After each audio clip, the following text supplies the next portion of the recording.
नमस्कार, मैं हूं संदीप चौधरी। आज सबसे बड़ा सवाल मैं बात करूंगा आपकी, अपनी, खुद की, हम सब की, देश के आम नागरिक की मैं बात करने वाला हूं। आपकी आमदनी, आपके खर्च और आपकी बचत की। और एक आम आदमी की जिंदगी में बचत बहुत अहम हो जाती है अपना भविष्य संवारने के लिए, अपना खुद का, अपने परिवार का, अपने बच्चों की पढ़ाई लिखाई के लिए, उनकी आगे की जिंदगी के लिए हम बचत करते हैं। और बचत करने का जरिया क्या है? अब हर कोई तो सट्टा बाजार, माफ कीजिएगा, शेयर बाजार में पैसा नहीं लगाता है। तो आप पैसे बचाते कैसे हैं? आप बैंक में जमा करते हैं, सेविंग अकाउंट में, आप पीपीएफ में, नेशनल सेविंग सर्टिफिकेट्स में, बालिकाओं के लिए, बच्चियों के लिए अलग अलग योजनाएं हैं, किसान विकास पत्र है, सुकन्या समृद्धि योजना है, इसमें आप पैसे डालते हैं और उस पर आपको ब्याज मिलता है। अब कल क्या हुआ? बहुत ही दिलचस्प वाकया है ये मुझे याद नहीं पड़ता अपने तजुर्बे में, 23-24 साल हो गए हैं मुझे पत्रकारिता करते हुए, कि ऐसा वाकया सामने पेश आया हो। हुआ क्या? कल रात 9 बजे जो ये तमाम बचत योजनाएं हैं ना, सेविंग अकाउंट्स हैं, पीपीएफ है, एनएससी है, किसान विकास पत्र है, इनमें जो हमें ब्याज मिलता है, इनकी ब्याज दरें घटा दी गई। कल रात 9 बजे 0.4% से लेकर 1.1% तक की कटौती कर दी गई बचत योजनाओं में। यानी कि आप सेविंग अकाउंट में अपना पैसा डालते हैं, 4% आपको ब्याज मिलता है। ये भी बहुत कम हो गया है। पहले 8-8, 10-10, 12-12% का भी हमने जमाना देखा है। वो 4% घटाकर 3.5% कर दिया गया। जो पब्लिक प्रोविडेंट फंड है, और इसमें बहुत सारे लोग पैसा लगाते हैं, इसमें 7.1% जो ब्याज दर आपको मिलता था, वो घटाकर 6.4% कर दिया गया। लगभग 0.25% की कटौती। नेशनल सेविंग सर्टिफिकेट जो 6.8% आपको ब्याज दर मिलता था, उसे घटाकर 5.9% कर दिया गया। सुकन्या समृद्धि योजना में जहां 7.6% ब्याज मिला करता था, वो घटाकर 6.9% कर दिया गया। और जो साल दर साल आप फिक्स डिपॉजिट भी करते हैं ना, 1 साल का डिपॉजिट कर दिया, 2 साल का, 3 साल का, 4 साल का, उनके अंदर भी जबरदस्त कटौती कर दी गई। अब रात को हड़कंप मचा, लोगों ने प्रतिक्रियाएं भी दी और लाजमी भी था। तो सुबह आज 8:30 बजे क्या हुआ? सरकार ने यह फैसला वापस ले लिया। क्या कहते हुए? यह ट्वीट है निर्मला सीतारमन का, बल्कि 7:54 टू बी प्रिसाइज। वित्त मंत्री Nirmala Sitharaman, interest rates of small saving schemes of government of India shall continue to be at the rates which existed in the last quarter of 2020-21, that is rates that prevailed as on March 2021। आज से वो rate घटने वाले थे कि नहीं, वही पुराने रेट चलेंगे। अब असल बात, orders issued by oversight shall be withdrawn। मतलब गफलत हो गई, गलती से ओवरसाइट, अरे भाई किसी ने कागज बना दिया और हमने जारी कर दिया। मतलब ऐसा होता है कि देश के वित्त मंत्रालय, इतना बड़ा देश, 34 लाख करोड़ का हमारा बजट है, दुनिया की सबसे तेजी से उभरती हमारी अर्थव्यवस्था है, और रात को 9 बजे किसी को सपना आया और उसने एक ऑर्डर जारी कर दिया, और सुबह आंख खुली तो नहीं, अरे ये तो गलती हो गई, ये ऑर्डर बना कैसे? सरकार की सोच यही है, हमारी बचत पर डाका मारने की सोच है क्या? और अब क्योंकि चुनाव चल रहे हैं, 5 राज्यों में चुनाव है ना, तो ये तो चुनावी मुद्दा बन जाता। तो चुनाव के चलते क्या ये फैसला वापस ले लिया गया? यहां देश हित का नैरेटिव क्रिएट नहीं किया गया। और देश हित की बात मैं क्यों कह रहा हूं? देश हित की बात मैं इसलिए कह रहा हूं कि और कहां कहां वो ओवरसाइट हुई या सोच समझकर फैसला लिया गया। मसलन पेट्रोल, डीजल, रसोई गैस की कीमतें आग लगी हुई है। 100 के पार पेट्रोल भी गया, 90 के पार डीजल गया, 225 रुपए रसोई गैस की कीमतों में, उस सिलेंडर में इजाफा भी हुआ। और ये लगातार एक सिलसिला बनता आ रहा है। मैंने आपको पूरे आंकड़े बता रखे हैं। 9 बार एक्साइज ड्यूटी बढ़ाई गई, 32 रुपए एक्साइज ड्यूटी में जाता है पेट्रोल में। और यह आंकड़ा पहले क्या हुआ करता था, यह भी थोड़ा सा दिलचस्प है, यह आपको बताना जरूरी हो जाता है। पहले एक्साइज ड्यूटी 2014 में 9 रुपए 48 पैसे थी पेट्रोल पर, अब 32 रुपए 90 पैसे, मतलब लगभग मोटा मोटा 23 रुपए का इजाफा। और डीजल 3 रुपए 56 पैसे एक्साइज ड्यूटी थी 2014 में, अब वो है 31 रुपए 80 पैसे। और जहां सरकार 2014-15 में उसने 74,158 करोड़ रुपए कमाए थे ये एक्साइज ड्यूटी के जरिए, पेट्रोल, डीजल और रसोई गैस भी मैंने जोड़ दिया है। अप्रैल 2020 से जनवरी 9 महीने के अंदर सरकार ने 2,95,000 करोड़ रुपए कमा लिए। और हवाला क्या दिया जाता है, अरे बाजार तय करता है। अब पिछले 1-1.5 महीने से बाजार तय नहीं कर रहा है क्योंकि चुनाव आ गए ना। जनवरी फरवरी में बदस्तूर बलि का बकरा हम बने हुए थे, हलाल किया जा रहा था। रोज 20 पैसे, 25 पैसे, 15 पैसे, 17 पैसे इजाफा किया जा रहा था। अब बाजार के हवाले नहीं है क्योंकि चुनाव है। रसोई गैस की कीमतें तो 10 रुपए घटा भी दी गई। ऊंट के मुंह में जीरा जिसे कहते हैं ना, 225 रुपए बढ़ाओ और 10 रुपए घटा दो, पर यह देश हित में है। देश का विकास करना है, आधारभूत ढांचे में पैसा लगाना है, वो आम आदमी की जेब से ही वो पैसा आएगा। बाकी हम कोई टैक्स पे नहीं कर रहे, बाकी फिस्कल प्रूडेंस नाम की चीज वो आम आदमी संभाले, सरकार का जिम्मा नहीं बनता है। तो यहां पर राष्ट्रहित, वहां पर ओवरसाइट। थोड़ी सी मैं बात रेल के मुसाफिरों की भी करूंगा जो सफर करते हैं और अंग्रेजी वाला सफर भी कर रहे हैं। यहां भी ओवरसाइट हो रही है क्या? रेल में आप जाइए, एक तो किराए रेल के वो हवाई जहाज, हवाई सफर के बराबर हो चुके हैं।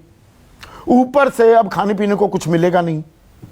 पहले वो आपकी टिकट की कीमत में शुमार था, टिकट की कीमतें बढ़ रही हैं, लेकिन पानी, कोई बिस्किट, कोई खाने पीने का सामान आपको अब खरीदना पड़ेगा। पेंट्री नहीं चल रही है, नहीं जी, कोरोना है। लेकिन वहां पर प्राइवेट वेंडर वो धड़ल्ले से घूमते हैं। जितने भी लोगों ने ट्रेन में सफर किया है वो इस बात की तस्दीक करेंगे। वो वहां पर खुले में घूम रहे हैं। एसी इतना तेज कर दिया जाता है रात को कि आपको चद्दर की, कंबल की दरकार पड़ेगी, लेकिन वो नहीं प्रोवाइड किया जाता। उसके लिए 300-350 रुपए अलग से दो। और जो सीनियर सिटीजन्स को रियायत मिलती थी किराए में, अब वो भी हटा दी गई है।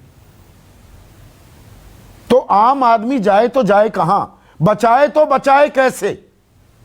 ये अपने आप में अहम सवाल हैं।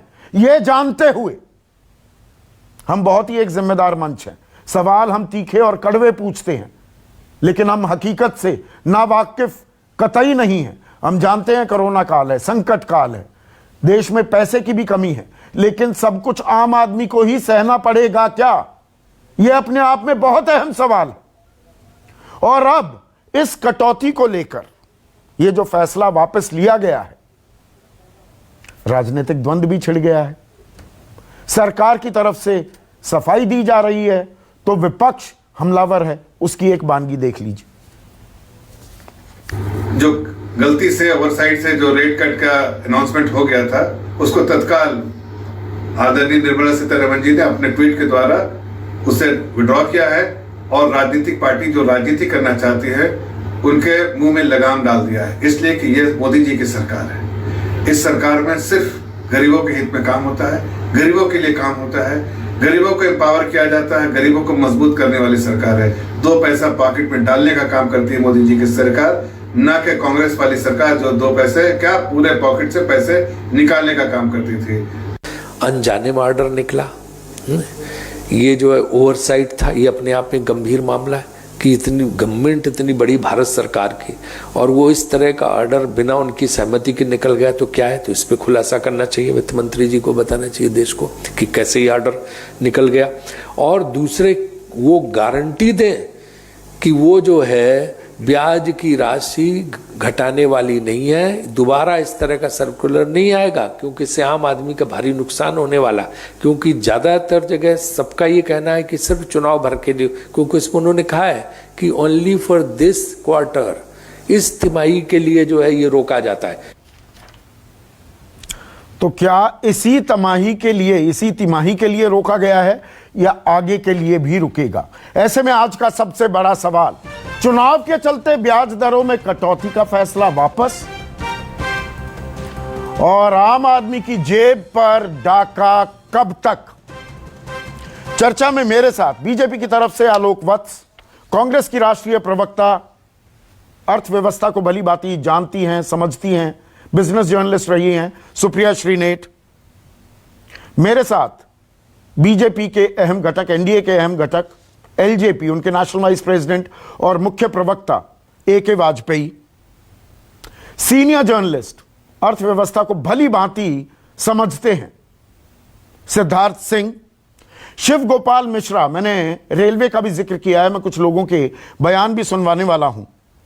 जनरल सेक्रेटरी हैं all India railway men's federation के, और साथ ही साथ चंद्र प्रकाश अध्यक्ष हैं all India LPG distributors federation के। इनसे भी मैं चर्चा करूंगा ये सब्सिडी का खेल क्या है।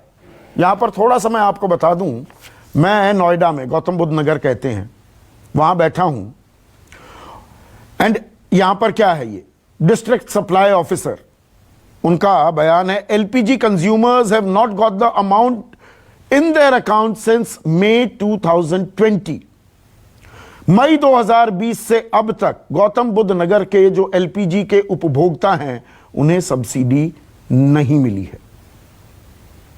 LPG की सब्सिडी की जो रकम हुआ करती थी 40,915 करोड़ रुपए, सरकार एक मद क्रिएट करती थी, इसे घटाकर 12,995 करोड़ भी कर दिया गया है। तो ये LPG का क्या खेल है, इस पर भी मैं आऊंगा। लेकिन आलोक वत्स, मतलब ओवरसाइट हो जाती है, ओवरसाइट में ब्याज दरें आप घटा देते हैं, रात को 9 बजे सुबह याद आता है और सुबह उसको बहाल कर दिया जाता है। ये रणदीप सुरजेवाला कह रहे हैं, मेरा सवाल नहीं है, वो कह रहे हैं आप सर्कस चला रहे हैं कि सरकार चला रहे हैं?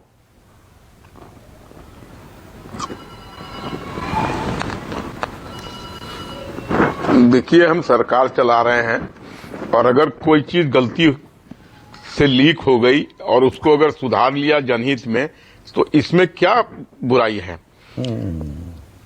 अगर हमने उसको उस गलती को सुबह सुबह सुधार लिया और जनहित में यह फैसला किया कि नहीं जी अभी ये ब्याज में कटौती नहीं रहेगी, कटौती जो हुई है वो मन नहीं बना लिया था ना सरकार ने, आम आदमी को फायदा मन तो बना होगा, चर्चाएं हुई होंगी, बैठकें हुई होंगी, मंथन हुआ होगा, ब्रेनस्टॉर्मिंग हुई होगी, ये तो हुआ होगा ना। सरकार ने मन बनाया, बाद में समझ में आया कि नहीं अभी नहीं, अभी तो चुनाव है।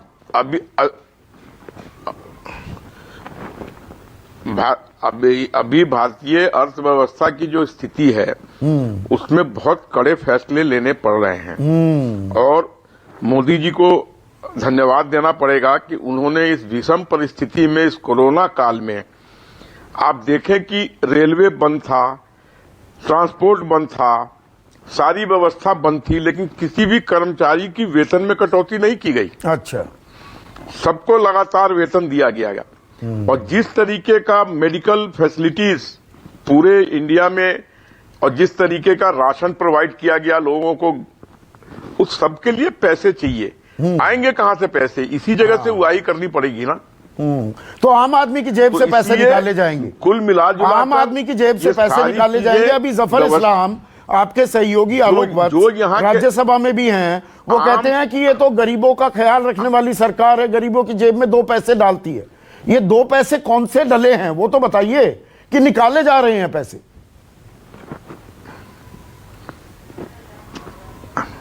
जिस तरीके से उनको राशन मुहैया कराया गया कोरोना काल में, जिस खुलेपन से हम लोगों ने राशन दिया लोगों को, जो मेडिकल फैसिलिटीज दी, क्या वो सब जेब में पैसे ही डालने से होता है? ये सब चीजें भी तो एक तरीके से उनके हित में ही, उनके जेब में ही गया।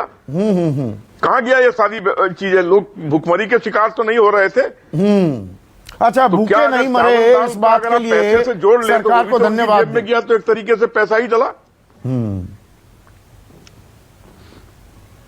बिल्कुल, इसमें क्या शक है? अभूतपूर्व कदम उठाए नरेंद्र मोदी ने, और जिस तरीके का राशन का डिस्ट्रीब्यूशन हुआ, अभी तक हाल फिलहाल तक वो चल रहा था। तो लेकिन अब मतलब ये फिर अगर से मैं दोबारा आपसे ये कोरोना पूछूं अपना आलोक फन वत्स उठाकर खड़ा हो कि गया है, अगर ये चुनाव ना होते, निकट समस्या अभी चुनाव ना होते तो ब्याज दरों में कटौती तय थी, और तब आप हमें कहते कि देश हित में ये भी सहन कर लीजिए, जैसा हमने पेट्रोल, डीजल, एलपीजी की कीमतों को हमने बर्दाश्त किया है कि भाई देश हित में पैसा लगाना है, पेट्रोल से पैसा लेना है, डीजल से भी, एलपीजी से भी। अब बचत खातों में जो ब्याज मिलता है उसको भी कम कर दो, रेलवे के किराए बढ़ा दो, खाना पीना वहां पर बंद कर दो, संदीप जी, और हम धन्यवाद दें आपको। संदीप जी, आप हमें धन्यवाद देने की जरूरत नहीं है। संदीप जी, आप एक चीज देखें कि अर्थव्यवस्था की अभी क्या हालत बनी हुई थी। पिछले सरकारों ने जो हमें दिया अर्थव्यवस्था, वो बुरी तरीके से खोखला था। 7 साल हो और गए, अभी जिस तरीके का 2014-15 में नहीं इंफ्रास्ट्रक्चर बैठे तैयार हुआ है हैं, और तैयार 7 हो साल रहा हो गए। क्या क्या क्या क्या रेलवे की स्थिति यही थी? प्लेटफार्मों की स्थिति यही थी जो पहले थी? क्या बोगियों की वही स्थिति थी? आज एक से एक बोगी रेलवे ट्रैक पर दौड़ रही है। अच्छा, आप गए हैं ना रेलवे में, ट्रैवल किया है अभी हाल फिलहाल में? आलोक बाबू, बढ़ाया है, किराए बढ़ रहे हैं, गलत कह रहा हूं?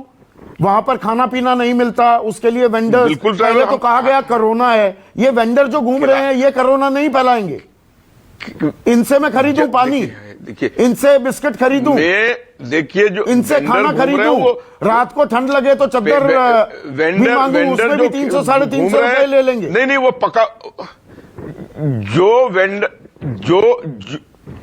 जो वेंडर रेलवे में जा रहे हैं, वो पका हुआ खाना नहीं दे रहे हैं, वो पैक्ड सामान दे रहे हैं।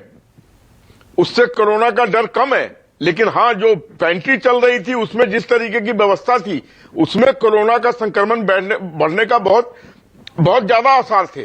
ये टेम्पररी मेजर्स है, जरा स्थिति ठीक होने दीजिए, ये सब व्यवस्था वापस लौट आएगी। तो ये तात्कालिक कदम उठा रही है सरकार। एक सेकंड, सुप्रिया श्रीनेठ, तात्कालिक कदम उठा रही है सरकार क्योंकि दिक्कत है, हम कोरोना काल में जी रहे हैं, सरकार के पास पैसे नहीं है, कोई जादुई छड़ी तो है नहीं, आबरा कडाबरा किया और पैसे आ गए।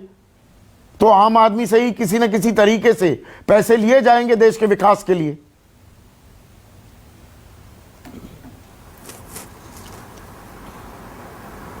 मैं बिंदुवार 3 बातें बोलना चाहती हूं अपने मित्र भाजपा के जो हैं वत्स जी उनसे। 7 साल से सरकार में आप हैं, 8 साल का कार्यकाल, कुल कार्यकाल मिलता है 8 साल का अगर 2 टर्म चुन लिया जाए अमेरिका का प्रेसिडेंट। 7 साल से सरकार में है, कब तक पिछली सरकारों की नाकामियों को गिनाइएगा, अलेज्ड नाकामियों को? अरे अपने बूते पर भी कुछ करिएगा या बस नाकामियां ही गिनाते रहिएगा? आपका तो ये श्रेय है कि इकोनॉमिक जो हमारी अर्थव्यवस्था थी वो पहली बार रिसेशन में आपकी नाक के नीचे चली गई। आपका श्रेय तो यह है कि 45 साल में बेरोजगारी सबसे बड़ी चरम सीमा पर चली गई। आपका श्रेय तो यह है कि 2016 से 2020 तक अर्थव्यवस्था की वृद्धि की दर को आधा कर दिया आपने, 8.3% था 4.1% कर दिया। एक बात मैं रेलवे पर बोलना चाहती हूं, आप खाने पीने कंबल की क्या बात कर रहे हैं? आज रेलवे का घोटाला सुन लीजिए, अगर मुझे 100 किलोमीटर भी जाना है, टिकट मुझे कम से कम 500 किलोमीटर का लेना है। बस, प्लेन, टैक्सी, गाड़ियां सब चल सकती हैं। इंडियन रेलवे लेकिन 65% कैपेसिटी पर ही चल रहा है। ऐसा क्यों है भाई? कोरोना सिर्फ रेलवे से ही फैल रहा है, प्लेन से नहीं फैल रहा है, टैक्सी से नहीं फैल रहा है। बस से नहीं फैल रहा है क्योंकि वो आम आदमी की सवारी है।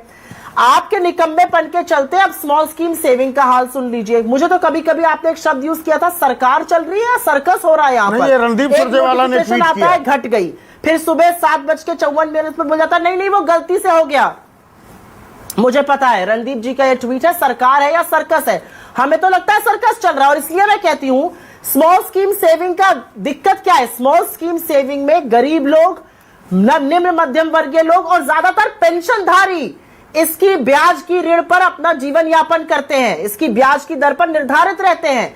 उन पर आपने एक प्रहार मारने की कोशिश कर पर आप बिजनेस जर्नलिस्ट रही हैं सुप्रिया, देखिए ब्याज दरें अगर महंगाई दर बढ़ने की आशंका हो, अगर महंगाई बढ़ने की आशंका हो, सुप्रिया आप मुझसे बेहतर जानती हैं, ब्याज दरें घटाई जाती हैं, ब्याज दरें घट रही हैं दुनिया भर में।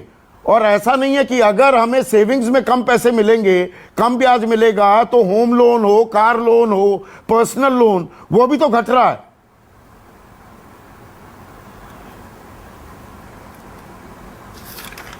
हाँ, मैं अब आपको बताती हूं असलियत की ये क्यों डिसीजन रोल बैक किया गया है। ये डिसीजन इसलिए रोल बैक किया गया है क्योंकि पश्चिम बंगाल, जो कि ये तेन प्रक्रिया किसी तरह से भाजपा जीतना चाहती है, वो नेशनल सेविंग स्कीम के कुल पूल में करीब करीब 15% से ऊपर कंट्रीब्यूट करता है। 5 प्रांतों में सबसे ज्यादा कंट्रीब्यूशन होता है, उसमें नंबर 1 पर बंगाल से होता है। इसलिए यहां पर बंगाली रुष्ट ना हो जाए, इन्होंने ये किया है। अगर इनका दिल साफ है और ये वाकई लोगों का भला चाहते हैं तो दिल पर हाथ रख के कह दे कि चुनाव बीतने के बाद ब्याज दर घटेगी नहीं, जो अभी है वो वही रहेगी। ये बात अगर ये कह दे तो मैं मान जाऊं, ये कह नहीं सकते। सिर्फ चुनावों के लिए, चुनाव के बाद ब्याज दरें नहीं घटेंगी। सीधा सवाल पूछ रही हैं। 15% लोग एनएसई में निवेश करते हैं, पैसा लगाते हैं पश्चिम बंगाल के। जवाब तो आपने खुद दिया है क्या कि अगर ब्याज दर लोन लेने जाओगे तो उसकी भी तो घट रही है। तो ये तो बैलेंसिंग एक्ट है। अच्छा। और ये कमिटमेंट कैसे हो सकता है? 3 महीने बाद क्या हालात बनेंगे अगर जो कोरोना कमिटमेंट नहीं दे सकते। नहीं, कोरोना अगर इसी हालात से चलता रहा तो और भी गड़बड़ होगी मामला, और भी गड़बड़ होगी, टाइट और होगा। डाका मारोगे। ये जो सेकंड फेज चल रहा है कोरोना का, ये और ज्यादा भयानक है। ये तो आप मानोगे कि इसमें भी कोई राजनीति मतलब चुनावी फैसला है ना ये? नहीं, नॉट एट ऑल चुनावी फैसला नहीं। वो आप जनवरी फरवरी में भी आए जब पेट्रोल डीजल रसोई गैस के दाम बढ़ रहे थे, तब तो बाजार के हवाले था। अब क्या हो गया संदीप जी? एलपीजी की जहां तक आपने सवाल की, 14,000 करोड़, 12,900 या 12 और 14,995 करोड़, वो अभी भी है इस बजट में, तो वो घटने नहीं जा रहा। अच्छा, देखिए वो तो जब सब्सिडी खत्म, सब्सिडी नहीं खत्म हो रही, नहीं हो रही। क्योंकि बजट नगर के डिस्ट्रिक्ट सप्लाई ऑफिसर कह रहे हैं मई 2020 से 1 पैसा नहीं आया। भाई वो कोरोना काल का पीरियड है, उसमें डिस्टर्बेंस हुई है। अच्छा, लेकिन अब जीएसटी की कलेक्शन 1 तो लाख, ये जो इतना बड़ा 40,915 करोड़ रुपए आपने अलग से रखे थे कि ये लोगों को रियायत देने के लिए वो पैसा था ना। बिल्कुल। वो 12,000 करोड़ पर आ गया भाई वो 30% रह गया, तो मतलब सब्सिडी खत्म। देखिए सरकार की पॉलिसी जो इन्होंने इकोनॉमिक सर्वे में अनाउंस की थी कि सब्सिडी धीरे धीरे कम की जाएगी, ये बाकायदा डिक्लेरेशन है। लेकिन उसके बावजूद भी 14,000 करोड़ रुपए सिर्फ और सिर्फ गैस के लिए रखा गया है। देखिए एक बात सुनिए। अच्छा, 250 रुपए बढ़ाते हो, 10 रुपए घटाते हैं। संदीप जी सुनो सही ना, सब्सिडी किसको मिलनी चाहिए? किसको? पहले ये डिबेट का इशू है। जो बिलो पॉवर्टी लाइन है उसके लिए सब्सिडी का सिलसिला होना चाहिए, उसके लिए मुफ्त राशन होना चाहिए। सरकार तय करेगी ना। बिल्कुल सरकार ने तय किया है। हाँ, और सरकार उसी ने फिर कहा कि वॉलंटरी आप अपनी डाल दो, जिसकी 10 लाख से ऊपर आमदनी है उसे सब्सिडी नहीं मिलेगी, बाकी को मिलेगी। प्रधानमंत्री ने बाकायदा अपील भी की कि अगर आप सक्षम हैं तो काहे को लीजिएगा सब्सिडी। अगर आप सक्षम नहीं है, देश हित में कर दीजिए। देखिए कोई सरकार हो, सरकारें देश तो 2014 में जो कहा करते थे 400 रुपए सिलेंडर था कि अरे ये बहुत महंगा है। संदीप जी, इस सरकार 60 रुपए का पेट्रोल महंगा था, 35 रुपए लेकर आ रहे थे। सबसे बड़ी अचीवमेंट ये है कि कोरोना काल में 82 करोड़ लोगों को 6 महीने तक मुफ्त राशन दिया, नंबर 1। उनके पैकेट में पैसे भी डाले, नंबर 2।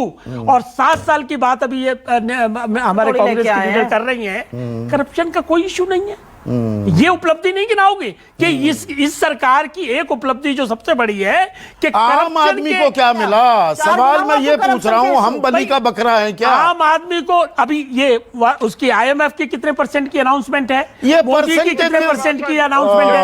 तो ये अगर, लेकिन फिर वही बात है, अगर नॉर्मल प्रोसीजर चलता रहा तो जीडीपी बढ़ेगी, जीडीपी बढ़ेगी आपकी। ये वो तो बकायदा नहीं है, वो मतलब उसमें कौन सी रॉकेट साइंस है? नहीं, रॉकेट साइंस ये है कि कोरोना काल खत्म हो जाएगी तो सेकंड वेव हो गई और आफत आ रही है, पता नहीं कितने कड़े फैसले और तो लिए फिर जाएंगे। जब सरकार, प्रधानमंत्री कहते थे कि मैं नसीब वाला हूं, $150 पर बैरल जब कच्चे तेल की कीमतें थी और वो गिरकर 30 भी हुई, उस वक्त 60 और 50 आई, कि बदनसीबों को क्यों चुनो, तो बदनसीबी हमारे खाते में आ रही है क्या? वो देखो, मुहावरा एक कहा जाता है कि अच्छा, भाई वो हालात मुहावरा अच्छे हैं था। तो नसीब काम कर रहा है, हालात खराब हो गए, कोरोना आ गया, किसी को पता था कि अच्छा, कोरोना आ जाएगा? अच्छा। किसी को अनाउंसमेंट नहीं थी। अच्छा। उसकी वजह से सब गड़बड़ा गया मामला, धीरे धीरे पटरी पे लाने की कोशिश की जा रही है। और देखिए, गरीबों के खिलाफ, जैसा अभी जफर इस्लाम ने बकायदा आपने बाइट चलाई, ये सरकार पूरी तरीके से कमिटमेंट है गरीबों के लिए और वेलफेयर स्कीम के लिए।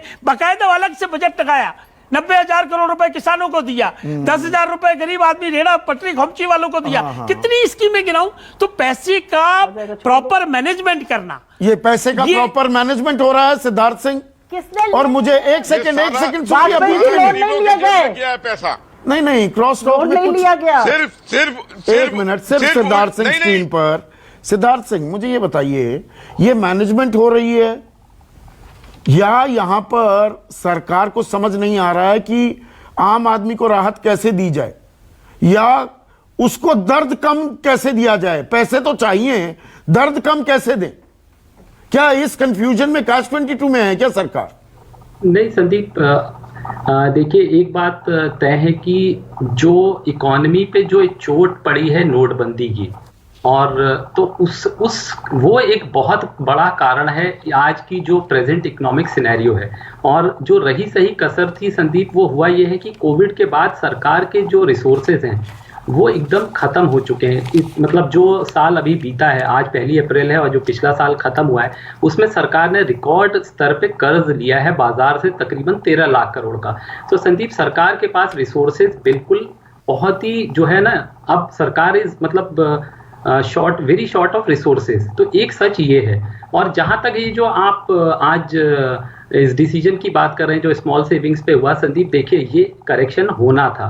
क्योंकि होता क्या है, देखिए, ये इसको अगर मैं टेक्निकली समझाऊं तो क्या होता है, जो गवर्नमेंट सिक्योरिटीज होती हैं, जो 10 साल की गवर्नमेंट सिक्योरिटीज होती हैं, उसका जो रेट होता है उससे ये लिंक्ड होती हैं स्मॉल सेविंग्स के रेट संदीप। और एक श्यामला गोपीनाथ रिपोर्ट है, उस फॉर्मूले पे ये रेट तय होते हैं। तो संदीप, हुआ क्या कि जैसे पिछले साल जब ये रेट सेट हुए थे, करीब अप्रैल में जो अनाउंस हुए थे संदीप, उसके बाद से कोविड आ गया, तो सरकार ने इन रेट्स को बिल्कुल भी नहीं छुआ, घटाया नहीं।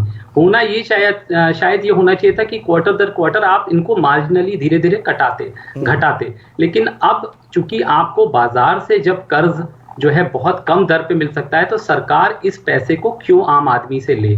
लेकिन यहाँ पे देखिए, बात यहाँ नहीं खत्म होती है।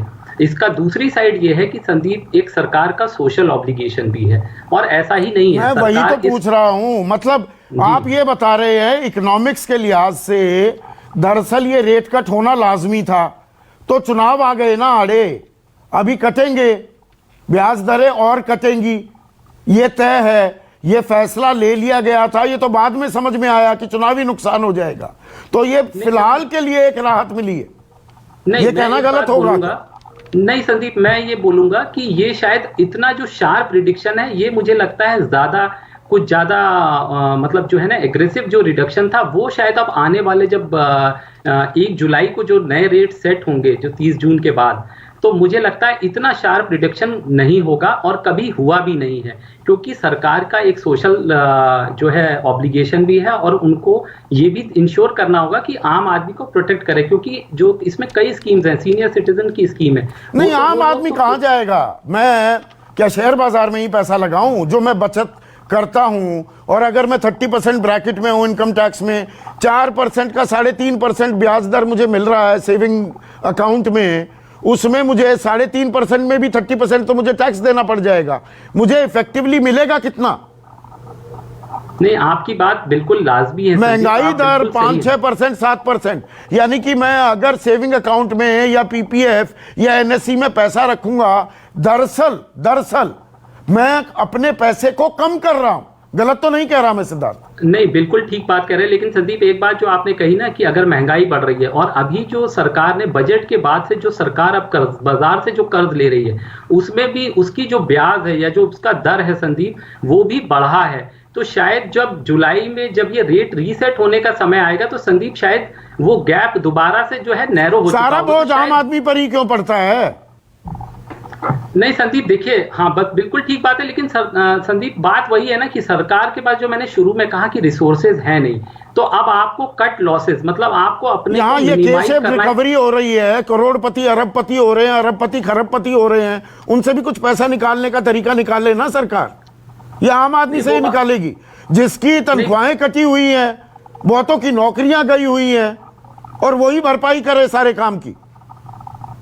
नहीं, वो बात आपकी सही है। लेकिन एक समस्या ये भी है ना संदीप कि जब इकोनॉमिक एक्टिविटी इतने नीचे आ गई है, सरकार कई बार क्या होता है ना संदीप, जो ये पैसा लेती थी इन स्कीम्स में, उनको भी वो सरकार इन्वेस्ट करती थी। जो सरकार की बड़ी बड़ी जो सरकारी कंपनियां, उनको वो जो है डायरेक्टली लेंड कर देती थी, तो उस पे भी उसको एक अच्छा इन्वेस्टमेंट करके अच्छा रिटर्न मिलता था। लेकिन आज जब इकोनॉमिक एक्टिविटी इतनी नीची है और जैसे आपने जो कहा कि जब इंटरेस्ट रेट्स इतने नीचे हैं, तो सरकार इतने हाई इंटरेस्ट रेट पे बोरो करके वो अपनी लायबिलिटी तो फिर सपने तो दिखाए जाते हैं 15 लाख रुपए आ जाएंगे जेब में से, यहां तो जेब से पैसे ही निकल रहे हैं। अब मैं एक वानगी थोड़ा सा रेलवे की भी दिखा दूं, क्योंकि एक आम आदमी से, आप सभी दर्शकों से जुड़ा हुआ ये सवाल है जो मैं कह रहा हूं ना कि रेट बढ़ रहे हैं, किराया बढ़ रहा है, हवाई सफर के बराबर हो रहा है, वहां पर कोई पेंट्री की सुविधा नहीं मिलती है, जो सीनियर सिटीजन्स हैं रियायत मिलती थी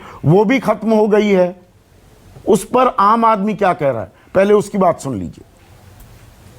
तमाम सुविधाएं खत्म कर दी, हम सीनियर सिटीजन्स का डिस्काउंट खत्म कर दिया, बेड रोल्स खत्म कर दिए, और जो IRCTC वगैरह खाना देते थे, नाश्ता देते थे, वो सब खत्म कर दिया। उल्टा किराया पहले से बढ़ा दिया गया। ऐसा नहीं होना चाहिए। पेनेट्री कार्ड बंद कर दी, बाकी वही लोग आके चिप्स बेचते हैं और सब सामान बेचते हैं और मनमाने पैसे लेते हैं। कोई उसमें कोई कहने सुनने वाला कोई है ही नहीं। कोई भी अगर फैसिलिटीज बंद कर रहे हैं तो उसी हिसाब से आप किराया भी बंद कर दीजिए, थोड़ा किराया कम लीजिए। अगर आप किराया पूरा ले रहे हैं तो फैसिलिटीज पूरी दे दीजिए, या कुछ उसका एक ऐसा सोर्स निकालिए कि जहां पर किसी का भी लॉस ना हो। उधर से जब मैं तेजस से आया तो सब पेंट्री कीजिए तेजस ने प्रोवाइड किया है GT। तो क्या किसी को कोरोना नहीं हुआ उस टाइम पे? वो भी तो प्राइवेट सेक्टर की चीजें थी ना। अब गवर्नमेंट वो चीजें को इम्प्लीमेंट करेगी तो वो क्या किसी को कोरोना हो जाएगा? पहले क्या था, 1000 रुपए में उसमें मील वगैरह इंक्लूड था। अभी मील वगैरह काट दिया है। अगर कोरोना की वजह से दिक्कत है तो अंदर वो लोग क्यों बेचते हैं डबल रेट पे, और उसको क्यों हम लोग ऑक्यूपाई करें। सीनियर सिटीजन्स को कंसेशन, या जो ऐसे बीमार व्यक्ति हैं उनको कंसेशन मिलता है, उन चीज़ों को तो सर गवर्नमेंट ने बंद कर दिया। और पैसा जो इसका किराया भाड़ा जो है पहले से 2 गुना है, सीधा 2 गुना है। सीनियर सिटीजन का कॉन्सेशन सर अगर खत्म किया गया है तो इसका मतलब हमारे देश में अब वृद्ध लोगों का सम्मान खत्म हो जाएगा। वृद्ध का सम्मान करके आप कॉन्सेशन दे रहे थे, तो कॉन्सेशन नहीं देना तो एक सम्मान करना हुआ ना वृद्ध लोगों के साथ। पैसा लग रहा है लेकिन कोई सुविधा नहीं है, तो हम AC में क्यों जाएं? हम स्लीपर में ही कटाए हैं, हम क्यों दें ज्यादा पैसा? मतलब बाहर से खाना लोग को मिल ही रहा, बट कंसेशन रेट में नहीं मिल रहा। सीनियर सिटीजन को जो रिजर्वेशन में लाभ मिलता था वो नहीं मिल रहा, सब चला गया सर। बाकी कोरोना ही बोले सर, देखिए 5 राज्यों में चुनाव है सर, वहाँ रैलियों में भारी भारी भीड़ रहती, वहाँ कोई पूछने नहीं आ रहा है कोरोना है क्या। शिव गोपाल मिश्रा गलत खबर तो नहीं दिखा रहे, गलत बयान तो नहीं चला रहे, यही हकीकत है क्या? देखिए संदीप भाई, ये 2 बातें हैं इससे जुड़ी हुई। एक तो जहां तक आम आदमी पे दबाव है, वो दबाव जो है वो निश्चित रूप से जो है वो उसको रिलीफ मिलना चाहिए। लेकिन एक बात मैं कहना चाहूंगा कि कोरोना काल में जब सब लोग घर के अंदर दुबक गए तो उस समय हमारे 10 लाख से ऊपर रेल कर्मचारियों ने 10,000 गाड़ियां प्रतिदिन चलाने का काम किया और देश के अंदर एसेंशियल कमोडिटीज की कोई कमी होने नहीं दी। 450 से ऊपर ज्यादा लोग जो हैं वो रेल कर्मचारी शहीद हो गए। कोरोना की वजह से गाड़ियां चलाते चलाते। तो रेल कर्मियों के बारे में सोचना चाहिए और एक प्रयास करना चाहिए कि जो 50 लाख रुपए देने की बात दूसरे लोगों को की गई है, वो रेल कर्मचारी जो शहीद हुए हैं उनको भी मिलना चाहिए। हम जहाँ तक किराया बढ़ाने की बात है, सुविधाएं नहीं देने की बात है, उस पर निश्चित तौर पर ये चाहेंगे कि उनको सुविधाएं भी दी जाए और जो पहले उनको सुविधाएं मिल रही थी उनको मिले। और इस सवाल को हम लोग बराबर नहीं, एक यात्री ने कहा ना, शिव गोपाल मिश्रा, कि आप अगर सुविधाएं कम कर रहे हैं, पेंट्री सर्विस नहीं दे रहे हैं, आप चद्दर कंबल नहीं दे रहे हैं, तो कम से कम किराया तो घटा दो। किराया बढ़ रहा है, सुविधाएं सारी हटा रहे हो, सीनियर सिटीजन्स की रियायत भी छीन ली। देखिए, जहाँ तक रेलवे का सवाल है संदीप भाई, जहाँ तक रेलवे का सवाल है, रेलवे के जो फेयर्स है पहले से ही बहुत कम है और रेशनलाइजेशन की काफी आवश्यकता है। तो अगर वो रेशनलाइजेशन नहीं होगा, ऑपरेशनल कास्ट भी नहीं आएगी रेलवे को, फ्यूल कास्ट भी नहीं आएगी रेलवे को, तो रेलवे चलेगी कैसे? या तो सरकार पैसा दे उसको चलवावे, और नहीं तो रेलवे अपने दम पर जो है वो ये नहीं कर सकती, या प्राइवेटाइज कर दो। आपदा को अवसर में जो है वो तब्दील करने का काम हमें नहीं करना चाहिए। हमें निश्चित तौर पर रेलवे को जो है वो सुविधाएं दे करके और उसके आधार पर जो है वो दूसरे लोगों की सुविधा आपने बहुत ही खूबसूरत शब्दों का इस्तेमाल किया। आलोक वत्स, आपदा में अवसर तलाश रही है सरकार कि हमारी जेब ढीली की जाए, या दरअसल यहां पर आउट ऑफ द बॉक्स कुछ सोच सकती है सरकार जिससे आम आदमी को राहत मिले? भाई सरकार परेशान है, उसका खजाना खाली हो रहा है, आम आदमी भी तो परेशान है। आम आदमी की कौन सी बल्ले बल्ले है? कोई मनी प्लांट लगा रखा है क्या हमने अपने घर में? देखिए संदीप जी, देश एक विकट समस्या से गुजर रहा है, एक बहुत ही भयानक दौर से गुजर रहा है। और जैसा कि शिव गोपाल जी ने भी कहा कि अगर ऑलरेडी रेलवे के फेयर्स कम हैं, अगर इसकी अगर ऑपरेटिंग कॉस्ट भी नहीं निकलेगी तो रेलवे चलेगी कैसे? और इतने दिनों तक कोरोना काल में जो हमने रेल कर्मचारियों को उनकी पेमेंट दी, उनका तनख्वाह दिया, ये सब आखिर निकलेगा कहां से? सरकार के पास कोई प्रेस तो नहीं है जहां वो नोट छाप के और डाल दे मार्केट में। नहीं, हार्डवर्क कीजिए ना। मैंने पहले भी कहा था कि जो हमारे पास रिसोर्सेज हैं, हार्डवर्क कीजिए ना, हमको उगाही करनी पड़ेगी। हार्वर्ड की जरूरत नहीं, डिग्री की जरूरत नहीं होती ना इकोनॉमिक्स में। हार्डवर्क से काम चल जाता है, तो थोड़ा हार्डवर्क कीजिए। तो क्या हार्डवर्क करें? आप समझाएं कि नहीं, आप ही लोग इस बात का दम ठोकते थे हम हार्डवर्किंग है। क्या नहीं कर रहे हैं रेलवे को? हम आप संदीप जी मुझे एक चीज बताइए, आज जो रेलवे स्टेशनों की व्यवस्था है, जिस रूप में रेलवे स्टेशन दिखाई दे रहा है, मैं सिर्फ रेलवे की बात नहीं कर रहा हूं आलोक बाबू, मैं ये कह रहा हूं आम आदमी को राहत कहां मिल रही है? आम आदमी को राहत क्या मिल रही है? नहीं होता है, विश्वास नहीं होता है, विश्वास नहीं होता जब रेलवे स्टेशन पर जाते हैं। ये वही रेलवे स्टेशन है जहां गंदगी नाम की चीज नहीं है। इन सब पे पैसे खर्च होते हैं, ये सब व्यवस्था को बनाने के लिए रिसोर्सेज चाहिए। इतने दिनों तक इनको बैठा के रेल कर्मियों को 1/4 भी नहीं ट्रेन चल रही थी, फिर भी सब लोगों को तनख्वाहें दी गई। कहां से आएगा वो पैसा? तो आपको समझना पड़ेगा। सिर्फ हमें कोसने से और हमको ये कहने से कि कोस नहीं रहा हूं, मैं सवाल पूछ रहा हूं। बन गए हैं, हमारा किसी को कोसने का इरादा नहीं है, पर सवाल हम पूछेंगे और तीखे और कड़वे कितने ही क्यों ना हो पूछेंगे जरूर। तो भारतीय जनता नहीं, अगर हमारे प्रधानमंत्री के नेतृत्व में यही भरोसा लोगों को होता कि ये डकैरा लुटेरा हैं, तो हम लगातार एक के बाद एक चुनाव जीतते नहीं चले जाते। लोगों को पता है, तो लोगों को भरोसा है, आप ये कह रहे हैं सुप्रिया श्रीनेठ, लोगों को भरोसा है और इस बात को तो आप डिनाई नहीं कर सकती। तभी 2019 आप नोटबंदी की बात करते हैं कि उसने देश की अर्थव्यवस्था की रीढ़ की हड्डी तोड़ दी, जीएसटी प्रॉपरली इंप्लीमेंट नहीं हुआ, उसके बाद हुए ना 2019 के चुनाव। लोगों को अभी भी भरोसा है कि देश हित में ये सरकार काम कर रही है। एक वाजपेयी कहते हैं बताइए कौन सा बड़ा भ्रष्टाचार हुआ है, कोई एक घपला बता दीजिए इस सरकार का। तो लोगों को अभी भी विश्वास है क्या कि उन्हीं के हित में काम कर रही है?